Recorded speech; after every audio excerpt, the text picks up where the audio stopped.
The Galaxy S26 Ultra is the best Android phone yet, with a truly innovative and useful privacy display. You also get promising agentic AI features like Now Nudge, a thinner and lighter design, and better photos in low light.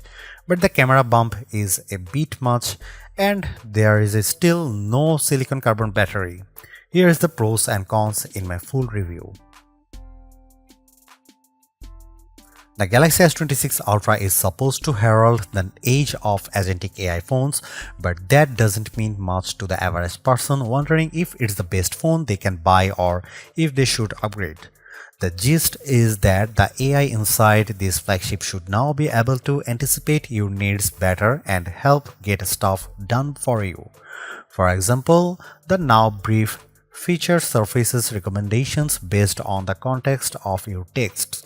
So, if someone asks you what time you want to go to the lunch, a little calendar button shortcut will show up, and soon, with automated app actions, you will be able to use your voice to do things like book an Uber or create a DoorDash order in the background via Gemini. In other words, apps are about to become a lot less relevant. Personally, I am more impressed with the S26 Ultra's hardware plus software innovations. Things like privacy display, which obscures private info from onlookers and can do so on an app-by-app basis, and the new horizon lock for shooting video, keeping your footage super steady no matter how shaky your hands.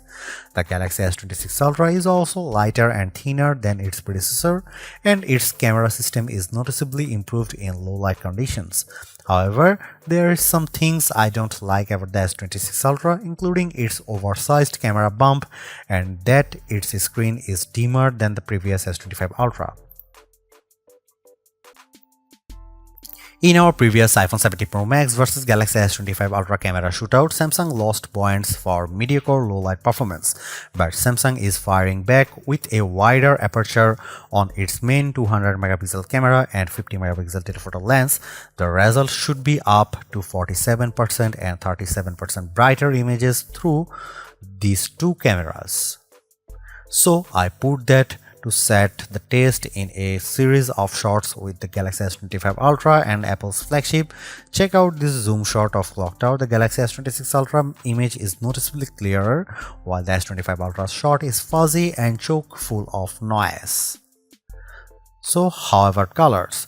In this shot of tinted daisies, I prefer the brighter image from the iPhone 17 Pro Max, but the Galaxy S26 Ultra delivers a bit more detail in the petals and more contrast, so it comes down to personal preference. The S26 Ultra fared better indoors too. In this nearly dark room, it shot a brighter image of these decorative flowers and vase. You can make out more detail in the petals and the lamp in the background. The iPhone 17 Pro Max captures an even brighter shot too. Here are some camera samples of the Galaxy S26 Ultra.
The Galaxy S26 Ultra is one of those phones that should get better and smarter over time.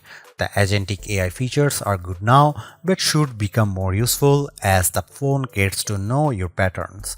And automated app actions seem to have a lot of potential, assuming the integration with Uber, DoorDash and other apps works as promised. The reasons to get the S26 Ultra right now and upgrade your phone are features like privacy display. At a time phone makers are being criticized for iterative updates, this is a truly innovative feature that solves a problem and it is completely customizable. I am also very impressed with the horizon lock feature when shooting video and improved low light photos and videos. I'd like to see a design that doesn't wobble on your desk with a revamped camera bump, and I'm a bit worried that I got a scratch on the back of the phone after just a week of testing, and while the battery life is solid, the iPhone 17 Pro Max is still ahead on endurance and Samsung could surge ahead if it embraces silicon carbon tech. Overall, I highly recommend the S26 Ultra. It's super smart, sleek and fast.